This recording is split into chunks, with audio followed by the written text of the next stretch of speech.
Back. आप देख रहे हैं एटी मनी बनो अपना फाइनेंस मिनिस्टर। मैं हूं आपके साथ कविता थपलियाल। शो को आगे बढ़ाएं उससे पहले एक बार फिर से एक व्हाट्सएप नंबर मैं आपको दे रही हूं जहां पर हम आपके सवाल शो पे शामिल करते हैं। जी हां, इस नंबर पर आपको अपने सवाल हमें भेज देने हैं 9619873567 और यहां पर अगर आप सवाल भेजेंगे तो आपके सवाल हम इस शो में शामिल कर पाएंगे और हमारे एक्सपर्ट्स कराएंगे आपकी फाइनेंशियल प्लानिंग। चलिए शुरुआत करते हैं सवाल जवाब के सिलसिले के साथ। मेरे साथ अब जुड़ गए हैं वाइस इन्वेस्ट एडवाइजर्स के सीईओ हेमंत उस्तिकी और रुंगटा सिक्योरिटीज के सीएफपी हर्षवर्धन रुंगटा। आप दोनों का स्वागत है हमारी इस पेशकश में।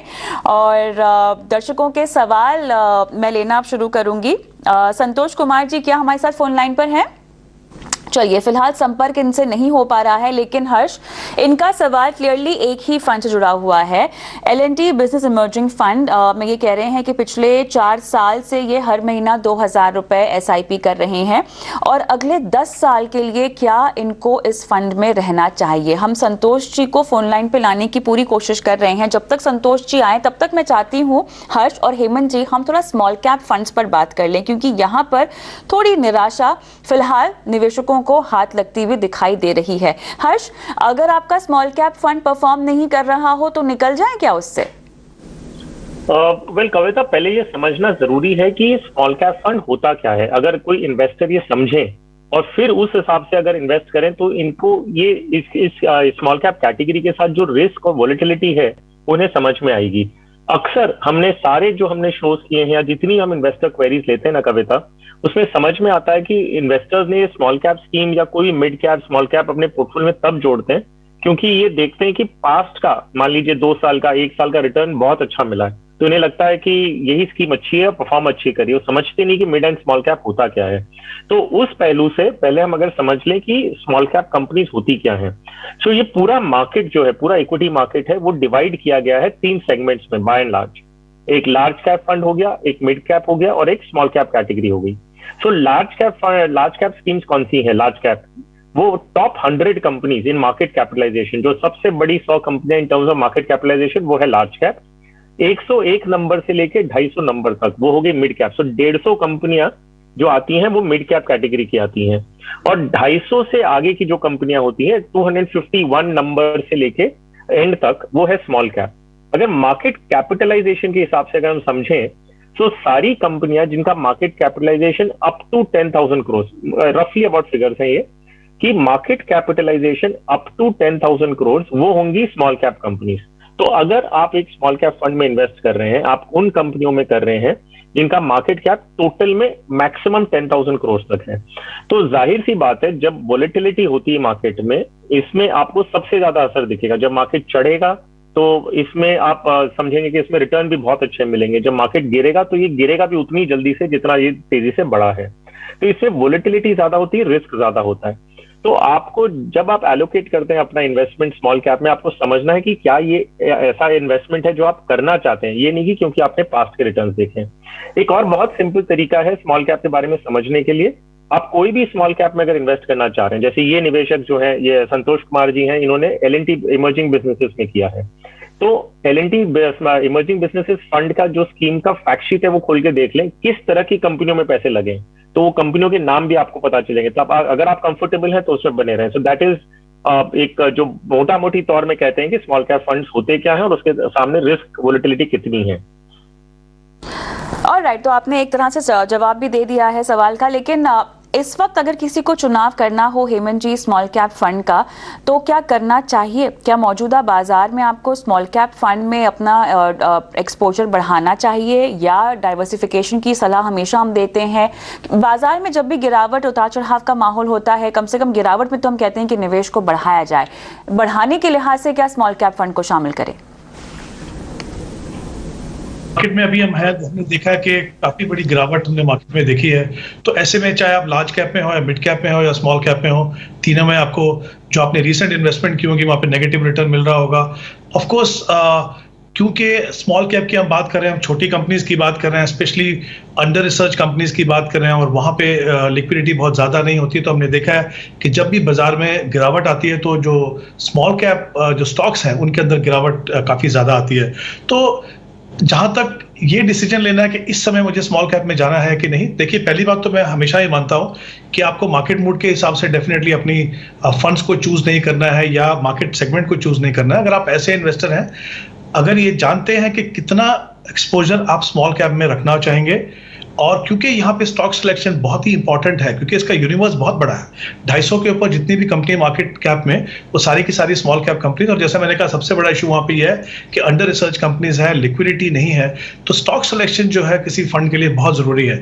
अगर आप में वो क्षमता है, कैपेबिलिटी है कि आप फंड का पोर्टफोलियो देख के समझ पाए कि वाकई, क्योंकि हो सकता है काफी सारी कंपनियों के बारे में आपने सुना भी ना हो, तो अगर आप में वो क्षमता है कि आप पहचान लें कि ये पोर्टफोलियो अच्छा है, और जैसा मैंने कहा कि लॉन्ग टर्म में डेफिनेटली, हालांकि ये सेगमेंट जो है बहुत वॉलेटाइल है, लेकिन इसका जो पोटेंशियल है, उनमें जो ग्रोथ उन कंपनीज में देखने को मिलती है, अगर स्टॉक सिलेक्शन सही हो तो वो काफी ज्यादा रहता है। तो अगर आप ऐसे इन्वेस्टर हैं, जानते हैं कितना एक्सपोजर आप करना चाहते हैं, उसको समय समय पे रीबैलेंस कर सकते हैं, और आप में ये कैपेसिटी है कि आप फंड का पोर्टफोलियो देख के चुन सकें कि हाँ, ये फंड जो है इसके स्टॉक सिलेक्शन अच्छी है और डाइवर्सिफिकेशन लेवल भी अच्छा है, तो डेफिनेटली मुझे लगता है आपके पोर्टफोलियो में आप शामिल कर सकते हैं। लेकिन अगर आप नए इन्वेस्टर हैं, अगर आप इक्विटी के बारे में ही समझने की कोशिश कर रहे हैं, तो मुझे नहीं लगता कि आपको शुरुआत से स्मॉल कैप में ज्यादा एग्रेसिवली इन्वेस्ट करना चाहिए। प्रॉब्लम यह है कि स्मॉल कैप सेगमेंट का अगर आप एक्सपोजर चाहते हैं, तो बहुत इसके अलावा बहुत कम ऑप्शन है जहां पे आपको स्मॉल कैप में थोड़ा हेल्दी एक्सपोजर मिलेगा। तो चाहिए तो ले लीजिए, लेकिन जैसा मैंने कहा, अगर आप उसकी अटेंडेंट रिस्क को समझते हैं, आप में कैपेसिटी है कि आप सही फंड को चुन सके, तो डेफिनेटली अपने पोर्टफोलियो में स्मॉल कैप फंड्स को रख सकते हैं। चलिए, तो यहाँ पर पूरी समझाइश आपको स्मॉल कैप फंड्स पे, लेकिन हमारे दर्शक फोन लाइन पर हमारे साथ हैं बलबीर सिंह।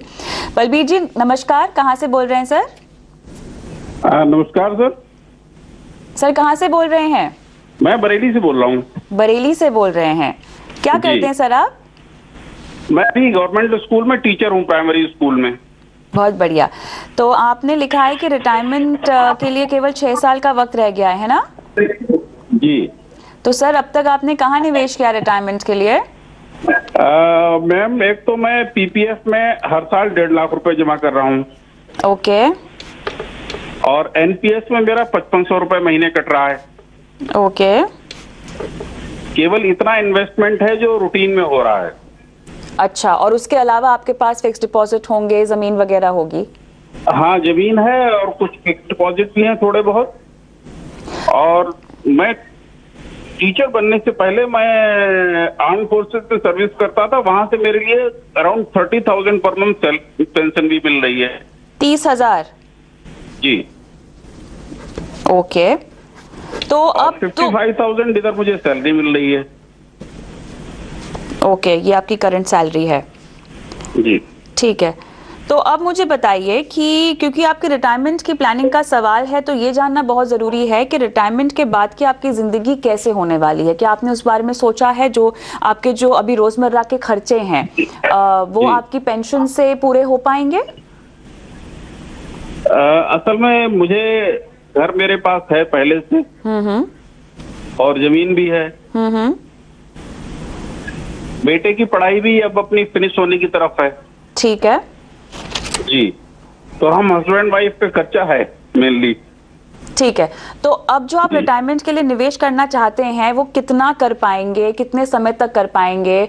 आपने कहा आपका और आपकी वाइफ का अभी खर्चा है, तो उस खर्चे को पूरा करने के लिए आपके पास लिक्विड कैश है? आपके पास वो सुनिश्चित है कि रेगुलर फ्लो ऑफ इनकम है आपके पास? हाँ, रेगुलर फ्लो ऑफ इनकम कम से कम 6 साल तक तो है ही। 6 साल तक तो है ही। चलिए, बहुत बढ़िया। 6 साल के बाद का बंदोबस्त आपको करना है, और उसके बाद के लिए उस वक्त के लिए आप कितना अभी निवेश कर पाएंगे, अगर आपको एक रणनीति सुझाई जाए तो?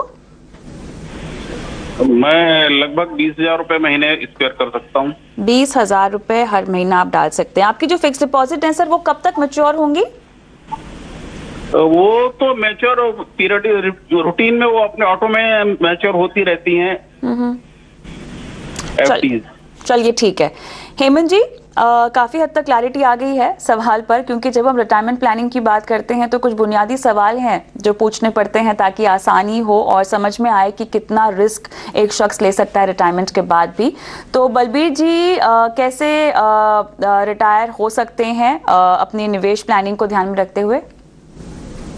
आई थिंक आपने कविता बिल्कुल ठीक कहा। जहां तक हम रिटायरमेंट प्लानिंग की बात करते हैं तो बहुत ही इंपॉर्टेंट गोल है और क्योंकि अल्टीमेटली हम बात कर रहे हैं कि अपने रिटायर्ड लाइफ किस तरह से कंफर्टेबल बनाएं, किस तरह से इंश्योर करें कि हमारे पास उस समय पे इतनी रेगुलर इनकम हो कि जिस तरह का लाइफस्टाइल हमारा हम अभी रखते हैं उसी तरह का हम आगे जाके मेंटेन कर सकें। तो आई थिंक बहुत ही इंपॉर्टेंट गोल है। जनरली हम कहते हैं कि आप जितना जल्दी हो सके शुरुआत करें। इस केस में इनके पास 6 साल का समय, और दूसरा इंपॉर्टेंट एस्पेक्ट इनके लिए यह है कि रिटायरमेंट के बाद किस तरीके से ये अपनी रेगुलर इनकम जनरेट करें, क्योंकि ये बहुत इंपॉर्टेंट है कि जो रेगुलर इनकम जनरेट करें वो एक तो ना सिर्फ रिटर्न टैक्स एफिशिएंट हो, बल्कि इस तरीके से इन्वेस्ट करें कि आपका पोर्टफोलियो में हेल्दी ग्रोथ जो है वो बनी रहे। वो ऐसी गलती नहीं करनी है कि आप सीधा जाके कुछ ऐसे इंस्ट्रूमेंट में पैसा लगा दें, चाहे स्मॉल सेविंग स्कीम्स हो या फिक्स डिपॉजिट हो, जहां पे आपको गारंटी रिटर्न तो मिलेगा लेकिन आपको एक तो रिटर्न कम मिलता है, फिर आपको टैक्स देना पड़ता है, और कहीं ना कहीं आपकी जो ग्रोथ है वो एकदम से पोर्टफोलियो में खत्म हो जाती है। तो अगर हम इनके पोर्टफोलियो पे वापस आए, जैसा इन्होंने कहा कि ये एनपीएस में इन्वेस्ट कर रहे हैं और साथ में फिक्स डिपॉजिट भी इनके पास है, और पीपीएफ में ये हर साल 1.5 लाख रुपए इन्वेस्ट कर रहे हैं। तो आई थिंक 2-3 इंपॉर्टेंट एस्पेक्ट इनको देखते हैं। एक तो ये कि 6 साल के बाद इनकी रिक्वायरमेंट कितनी होगी। इन्होंने कहा कि 30,000 रुपए की इनको पेंशन मिल रही है। दूसरा इंपॉर्टेंट एस्पेक्ट ये है कि जो अभी टीचिंग की जो जॉब कर रहे हैं, यहाँ से भी इनको कुछ पेंशन मिलने की आशा है, उम्मीद है या नहीं, क्योंकि अगर वो ऐड होती है तो डेफिनेटली जो रिक्वायरमेंट है किसी हद तक शायद कम हो जाएगी, अगर इससे ज्यादा इनको रिक्वायरमेंट की जरूरत हो। दूसरी बात, जहां तक इन्वेस्टमेंट की इन्होंने बात की, 6 साल का समय है, बहुत ज्यादा लंबा समय तो नहीं है, और शायद उन्होंने बहुत ज्यादा पैसा इक्विटी में कभी लगाया भी नहीं है। तो मैं ये चाहूंगा कि जो हाइब्रिड फंड्स हैं, जैसे बैलेंस एडवांटेज फंड या इक्विटी हाइब्रिड फंड, उस तरह के जो ऑप्शंस है उसमें पैसा लगाएं, क्योंकि इनका काफी बड़ा जो एक्सपोजर है वो एनपीएस में है, और ये जानना जरूरी है कि उसमें इक्विटी कितना एक्सपोजर है, बट उसके साथ पीपीएफ में काफी एक्सपोजर है। तो उसमें कुछ एक फंड है जैसे Nippon balance advantage, Kotak balance advantage और आईसीआईसीआई का इक्विटी एंड डेट। दूसरी इंपॉर्टेंट चीज, जैसे मैंने पहले भी कहा था, रेगुलर इनकम की, तो मैं चाहूंगा कि अपनी रिक्वायरमेंट देखने के बाद एक ऐसी टैक्स एफिशिएंट स्ट्रेटजी को फॉलो करें जिसको हम सिस्टमैटिक विड्रॉल प्लान कहते हैं, बजाय, क्योंकि जैसे मैंने कहा कि जो ट्रेडिशनल ऑप्शंस है वहां पे रिटर्न कम मिलेगी आपको और टैक्सेबल होगी, और म्यूचुअल फंड में भी अगर डिविडेंड ऑप्शन लेंगे तो आपकी इनकम में ऐड होगी। तो सिस्टमैटिक विड्रॉल प्लान, जहां पे आप फंड को इंस्ट्रक्शन देते हैं कि हर महीने इतना पैसा मुझे निकाल के दे दीजिए, वो एक टैक्स एफिशिएंट ऑप्शन रहेगी, और साथ में इनके पोर्टफोलियो की जो ग्रोथ है वो भी बढ़ती रहेगी। तो इस समय पे ये 2 कैटेगरी के फंड्स अपने पोर्टफोलियो में ऐड कर सकते हैं। चलिए, तो आपको ये फंड्स रेकमेंड किए जा रहे हैं, और उम्मीद करते हैं कि आप अपनी रिटायरमेंट के बाद की ज़िंदगी के लिए जल्द से जल्द निवेश की शुरुआत करें। समीर साहब फोन लाइन पर हैं। समीर जी, कहाँ से बोल रहे हैं? मैम, लखनऊ से बोल रहा हूँ। लखनऊ से बोल रहे हैं आप, बताइए सर। जी मैम। जी, मैंने व्हाट्सएप किया था मैम, कुछ फंड्स हैं। हाँ। तो उसमें मैं इस टाइम थोड़ा इन्वेस्ट कर रहा हूँ 1 साल से। तो मुझे थोड़ा सा पता करना है कि मेरी चॉइस सही है कि मैं थोड़ा सा इसमें चेंज करूँ। सर, उससे पहले आपको मुझे कुछ जानकारी देनी होगी। मुझे ये बताएं, आपने कहा 1 साल से आप निवेश कर रहे हैं, पर ये कब तक निवेश करेंगे? इस निवेश का मकसद क्या है? मैम 5 साल तक कर सकता हूँ अभी। अच्छा, केवल 5 साल तक? और 10 लाख रुपए 4-5 साल, 5 या 7 साल में। आपको 5 से 7 साल में चाहिए 10 लाख रुपए। जी। सर, बताएंगे क्यों चाहिए 10 लाख रुपए? पढ़ाई के लिए बच्चों की। 10 लाख रुपए काफी होंगे? मैम, अभी तो फिलहाल यही सोच रहा हूँ, आगे फिर देखता हूँ। चलिए, अभी तो मैं थोड़ा सा नया है, एक्सपोजर है, इसलिए थोड़ा सा सोच रहा हूँ आगे। इससे पहले कभी नहीं निवेश किया म्यूचुअल फंड्स में? नहीं मैम, इससे पहले किया नहीं। तो 1 साल पहले आपको ऐसे क्यों लगा कि निवेश करना चाहिए? मैम, थोड़ा सा देखा कि मार्केट अच्छा जा रहा है, थोड़ा सा न्यूज भी पढ़ी, थोड़ा सा इंटरेस्ट था, तो फिर उस हिसाब से फिर मैंने इन्वेस्ट करना स्टार्ट किया। तो बाजार जब अच्छा जा रहा है तब आपको लगा कि निवेश करना चाहिए, और अब तो बाजार में अस्थिरता है, तो धीरे धीरे मैंने किया, फिर थोड़ा सा अमाउंट भी बढ़ाता रहा, तो अभी मैं इतना कर रहा हूँ इन 3-4 फंड्स में। तो अभी आप रोज बाजार देखते हैं क्या? रोज बाजार देखते हैं? नहीं, रोज नहीं देखता हूँ, अप डाउन कब चल रहा है। बिल्कुल, हाँ, एग्जैक्टली। और वो बाजार की फितरत है, उतार चढ़ाव। ठीक है, अपनी नींद मत आप खोइएगा ये बाजार की चाल उतार चढ़ाव देखते हुए। चलिए, हर्ष बताएं। वेल, 2 चीजें समीर जी। पहली तो आपका जो पोर्टफोलियो है वो काफी अग्रेसिव पोर्टफोलियो है। मिड एंड स्मॉल कैप्स आपके पोर्टफोलियो में ज्यादा है, बाकी ELSS फंड्स हैं। मुझे नहीं पता कि आपने बहुत consciously mid and small cap का एक अग्रेसिव पोर्टफोलियो बनाया है। अगर यस, तो फिर आप ये एलोकेशन रख सकते हैं कि मिड एंड स्मॉल कैप पे रखना है लेकिन आपका 5 साल का टाइम होराइजन है, तो उस हिसाब से मेरे हिसाब से थोड़ा ज्यादा अग्रेसिव पोर्टफोलियो है। नेवरदलेस आप एसआईपी के जरिए इन्वेस्ट कर रहे हैं तो थोड़ा रिस्क आप ले सकते हैं। सिर्फ ध्यान रखिए, अगर ये कॉन्शियस डिसीजन है आपका कि आप मिड एंड स्मॉल कैप में इस तरह का एलोकेशन अपने पोर्टफोलियो का रखना है, तो आप कंटिन्यू करें। मैं खाली स्कीम्स आपको कंसोलिडेट करके दे दूंगा। अगर आप में से लगता है कि नहीं, आपको और थोड़ा इवनली अलाइन करना है अपना पोर्टफोलियो डिफरेंट मार्केट सेगमेंट्स में, जो large mid and small cap है, मैं आपको उसका भी एक ऑप्शन देता हूँ। जो आपको सूट करे आप उन दोनों में से ले सकते हैं। सो पहला ऑप्शन ये था, आप एग्जिस्टिंग एलोकेशन कंटिन्यू करेंगे जो मिड एंड स्मॉल कैप में ज्यादा है, तो आपकी जितनी स्कीम्स हैं उसको मैं सिर्फ थोड़ा कंसोलिडेट कर दूंगा। तो एग्जिस्टिंग स्कीम्स को ही रखेंगे, सिर्फ अमाउंट चेंज कर देंगे ताकि आपको नया फोलियो वगैरह क्रिएट करना ना पड़े। So PGIM mid cap opportunities fund में जिसमें आप ऑलरेडी 1500 कर रहे हैं, उसमें आप उसे 2500 कर दीजिए। कोटक ईएलएसएस में 2000 कर दिए, जहां पे आप आज की तारीख में 1000 कर रहे हैं, तो उसे डबल करके हम 2000 कर रहे हैं। और डीएसपी स्मॉल कैप में आप 1500 करें, उसे उतना कंटिन्यू करें। तो ये अगर आप यही allocation mid and small cap में रखना चाहते हैं तो ये एलोकेशन करके 3 स्कीम कर लीजिए। अगर मार्केट में और थोड़ा अलाइन करके इवनली डिस्ट्रीब्यूट करना चाह रहे हैं तो थोड़ा अलग पोर्टफोलियो होगा। सिर्फ इतना होगा, कोटक ईएलएसएस आप कंटिन्यू करें क्योंकि वो आपको टैक्स बेनिफिट चाहिए। और आपका mid cap and small cap, dedicated mid and small cap की जगह मैं एक मल्टी कैप आपके पोर्टफोलियो में दे देता हूँ, जिसमें large mid and small cap में तीनों में इवनली डिस्ट्रीब्यूट होगा। करीबन 25% तो कंपल्सरी एलोकेशन है between large mid and small cap each, और बाकी का जो है वो फंड मैनेजर अपनी कॉल ले सकता है। So ICICI Pru multi cap fund में आप 4000 करें, और कोटक ईएलएसएस जो आपका एग्जिस्टिंग फंड है उसमें 2000। तो ध्यान रखिए 5 साल का होराइजन है, एसआईपी के जरिए कर रहे हैं तो ठीक है, आप उसमें जब इन्वेस्ट कर सकते हैं। सिर्फ ईएलएसएस फंड है तो 3 साल का lock in at all times रहेगा। सो जब आपको पैसे चाहिए 5 साल बाद, लास्ट के 3 साल का जो इन्वेस्टमेंट है वो लॉक इन रहेगा, आपको उसमें एक्सेस नहीं मिलेगा। लेकिन जो open ended non lock in वाली स्कीम्स है उसमें आपको एक्सेस मिल सकता है। सो अग्रेसिव टारगेट है, उसके लिए अग्रेसिव पोर्टफोलियो बनाना ही होगा, चॉइस नहीं है आपके पास। एसआईपी के जरिए कर रहे हैं तो इतना चांस आप ले सकते हैं। चलिए समीर, उम्मीद करते हैं कि आपको सलाह समझ में आ गई हो। समय मेरे पास बिल्कुल खत्म हो गया है। आदित्य जैन हालांकि फोन लाइन पर हमारे साथ हैं। आदित्य, आपके फंड्स की डिटेल्स मेरे पास हैं। आपके लक्ष्य है 3 करोड़ रुपए 20 साल के बाद, है ना? हाँ मैम, इसमें 2 फंड्स है ना, मैं लिखना भूल गया था। मेरी 16,000 की एसआईपी जाती है, तो एक्सिस फ्लेक्सी कैप में भी 3000 जाती है, और मेरा एसेट लार्ज कैप फंड में भी 3000 जाती है। और अभी तक का जो कंसोलिडेटेड पोर्टफोलियो है वो 5 लाख रुपीस का है। कब से कर रहे हैं निवेश? मैम करीबन 2019 से कर रहा हूँ, सितंबर 2019 से। क्या उम्र है आपकी? मैम 30 का हूँ मैम अभी। ऑलराइट, चलिए हेमंत जी, समय मेरे पास कम है, लेकिन बताएं कहाँ बदलाव करने होंगे इनको। आई थिंक पहले कविता हम देखेंगे कि इनको अपनी टारगेट पूरा करने के लिए कितनी इन्वेस्टमेंट की जरूरत है। इन्होंने कहा कि करीब 3 करोड़ का कॉर्पस इनको चाहिए 20 साल के बाद, तो करीब 30,000 रुपए की इन्वेस्टमेंट अगर मैं एनुअलाइज रिटर्न 12% का मान के चलूं तो वो कर सकते हैं।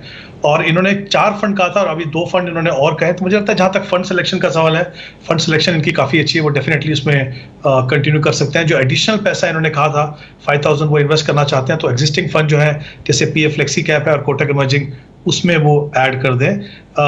2 फंड जैसा उन्होंने और कहा था कि वो मेरे का लार्ज कैप फंड था शायद उन्होंने कहा, तो आई थिंक फंड सिलेक्शन काफी अच्छी है, उसमें कंटिन्यू करें। और जो 5 लाख की जो इनकी इन्वेस्टमेंट है अभी तक लमसम जो हो चुकी है, वो आगे जाके अगर इनके पास 20 साल का समय और है तो वो ही खुद करीब 50 लाख के करीब बन जाएगी। तो मुझे लगता है कि जो इन्वेस्टमेंट वो कर रहे हैं, जैसा मैंने कहा 30,000 रुपये जो कहा था, उसमें थोड़ा सा कम भी करेंगे तो भी अपना टारगेट को अचीव कर पाएंगे।